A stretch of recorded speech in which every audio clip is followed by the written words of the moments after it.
अस्सलाम वालेकुम students, welcome back to another lecture. तो आज का जो लेक्चर हम देखेंगे उसके अंदर हम कैलकुलेशन करेंगे अपनी प्राइस इलास्टिसिटी डिमांड की पॉइंट के ज़रिए और जो है आर्क इलास्टिसिटी के ज़रिए। ठीक है, दोनों के ज़रिए हम करके देखेंगे और समझेंगे कि किस तरीके से वर्क करता है और क्या इनका आंसर भी सेम आता है या आंसर में कोई डिफरेंस आते हैं। ठीक है, तो सबसे पहले हम अपना क्वेश्चन देख लेते हैं।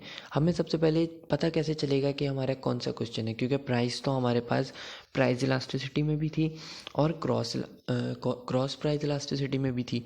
तो हम सबसे पहले हमारा जो टेबल, जो हमारी इक्वेशन, जो क्वेश्चन गिवन होगा उसके अंदर हम देखेंगे कि एक ही चीज़ की, एक ही प्रोडक्ट की बात हो रही है या दो प्रोडक्ट की बात हो रही है।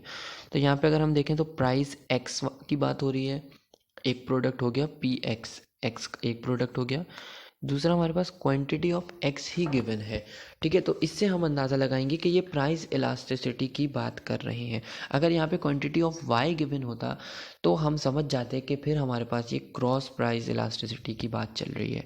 ठीक है, तो यहाँ पर जो है अब हम ये देखेंगे कि क्या क्या हमारे पास गिवन है।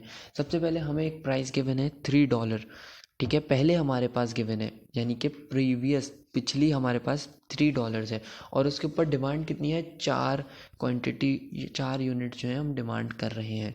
जब हमारी प्राइस हमने इंक्रीज़ करी है तो यहाँ पर जो है हमारे पास प्राइस फाइनल हो गई है ये, लेकिन हमारी डिमांड कम नहीं हुई है। अब बहुत सारे बच्चे पूछेंगे कि ये क्यों नहीं हुई, डिमांड कम क्यों नहीं हुई। तो इसकी वजह ये है कि जो है ये कुछ नेसेसिटी आइटम्स होते हैं जो कि हम इंशाल्लाह नेक्स्ट उसके अंदर जब ग्राफ पे बात करेंगे तो उसको ज़्यादा बेहतर डिटेल में समझेंगे कि हमें कैसे पता चलेगा कि कौन सा आइटम वो है, हमारी नेसेसिटी है और कौन सा नेसेसिटी नहीं है। उसको भी हम इंशाल्लाह ग्राफ के थ्रू देखेंगे नेक्स्ट वीडियो के अंदर। ठीक है, तो अभी आप ये देख लें कि हमारे पास प्राइस बढ़ी है लेकिन डिमांड को कोई चेंज नहीं आया है। तो इसको सॉल्व करना अगर हम स्टार्ट करें तो सबसे पहले हम पॉइंट का करेंगे। पॉइंट का हमने ये फॉर्मूला ले लिया है। ठीक है, इसके अंदर हमारे पास एक और फार्मूला भी मौजूद था, ई एक्स इक्वल टू, मैं यहाँ लिख देता हूँ और करके छोटा सा, और करके अगर यहाँ आ जाए तो परसेंटेज चेंज इन,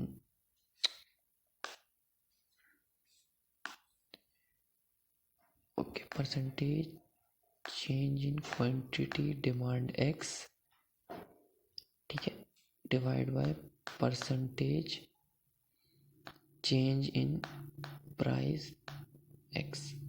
ठीक है, तो ये हमारे पास क्वांटिटी डिमांड एक्स अगर चेंज होगी और प्राइस चेंज होगी, इसका से इससे हम जो है अपना वो निकाल सकते हैं। ठीक है, थोड़ा रफली लिखा है बहुत ज़्यादा, तो मैनेज कर लीजिएगा। आपके पास पिछले लेक्चर के अंदर हमने ऑलरेडी ये गिवन किए हुए हैं, तो आप वहाँ से जाके देख सकते हैं।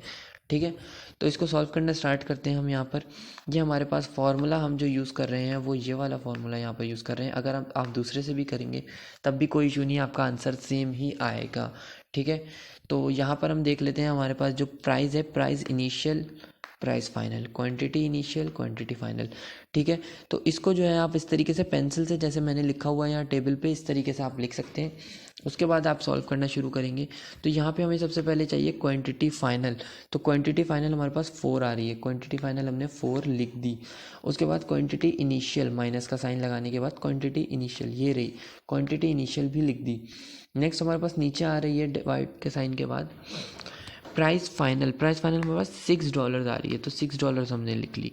उसके बाद हमारे पास प्राइस इनिशियल आ रही है, प्राइस इनिशियल को हमने पुट इन किया माइनस के साइन के बाद $3। नेक्स्ट हमारे पास मल्टीप्लाई के साइन के बाद प्राइस इनिशियल और क्वांटिटी इनिशियल, तो प्राइस इनिशियल 3, क्वांटिटी इनिशियल 4 हमारे पास यहाँ पे आ गई। अब इसको सॉल्व करेंगे तो ये 4 माइनस 4 तो 0 हो गया आपका। 0 के बाद यहाँ पे 3 आ जाएगा, 6 माइनस 3, मल्टीप्लाई का साइन एज इट इज़ लगा देंगे यहाँ पर। उसके बाद 3 डिवाइड बाय 4 आ जाएगा, 3 डिवाइड बाय 4 आ जाएगा। ठीक है, जब जो है हमारा ये 0 से 3 मल्टीप्लाई होगा, मैं इसको ज़रा सा क्लियर कर दूँ ताकि आपको दिखे। जब ये 0 3 से मल्टीप्लाई होगा तो ये हो गया 0, और जब 0 हो गया नोमिनेटर तो आपका आगे कोई सवाल बनता ही नहीं है। उसके अलावा क्या सॉल्व करेंगे, अकेले डिनोमिनेटर की कोई वैल्यू नहीं होती। ठीक है, तो यहाँ पर आंसर हमारा 0 ही आ जाएगा। अब आर्क से देख लेते हैं। आर्क का फॉर्मूला यहाँ पर मौजूद है। आर्क का एक और फॉर्मूला मौजूद है यहाँ पर हमारे पास जो है वो हमारे पास है percentage change in quantity demand x divide by percentage change price x। ये हमारे पास यहाँ का इस पे फॉर्मूला मौजूद है। आप ये वाला भी इम्प्लीमेंट कर सकते हैं, कोई मुश्किल की बात नहीं है। सही है। चेंज इनको आप जब चेंज करेंगे यहाँ पर तो वो डेफिनेटली आपके पास इनिशियल और फाइनल का सब्ट्रैक्शन ही बताएगा। ठीक है, चेंज इसी तरीके से खुलता है। चेंज जब ये हम डेल्टा हटाते हैं तो हमारे पास यही आता है। ठीक है, तो हम यहाँ पे वैल्यू इसी तरीके से पुट करेंगे। अपनी टेबल आपके पास मौजूद है, आप वैल्यूज़ को पुट करें और उसको सॉल्व करें। ठीक है, सॉल्व करेंगे तो आपके पास आंसर आएगा 0/4 और डिवाइड बाय -3/4/5।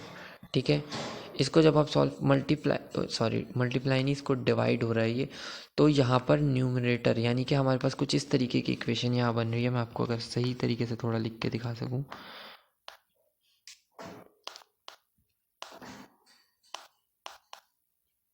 ठीक है, तो हमारे पास ये इक्वेशन बन रही है। तो हमारे पास न्यूमरेटर में अभी भी 0 ही मौजूद है। ठीक है, 0 ही आ रहा है, तो यहाँ पर भी हमारी वैल्यू डायरेक्टली 0 हो जाएगी। ठीक है, डायरेक्टली 0 हो जाएगी तो हमारा आंसर भी 0 होगा। तो इसका मतलब यह है कि ये दोनों आंसर ही सही हैं, और हम आर्क से सॉल्व करें या पॉइंट से, आपका आंसर सेम ही आएगा। ठीक है, तो आप इसको कुछ दूसरे तरीके से भी बना के, मल्टीपल क्वेश्चंस गूगल के ऊपर मौजूद हैं, आप वहाँ से सर्च करके इसको सॉल्व कर सकते हैं। सही है, तो होप आपको आज का लेक्चर समझ आया होगा। अगर आपको कोई भी क्वेश्चन है तो आप पूछ सकते हैं।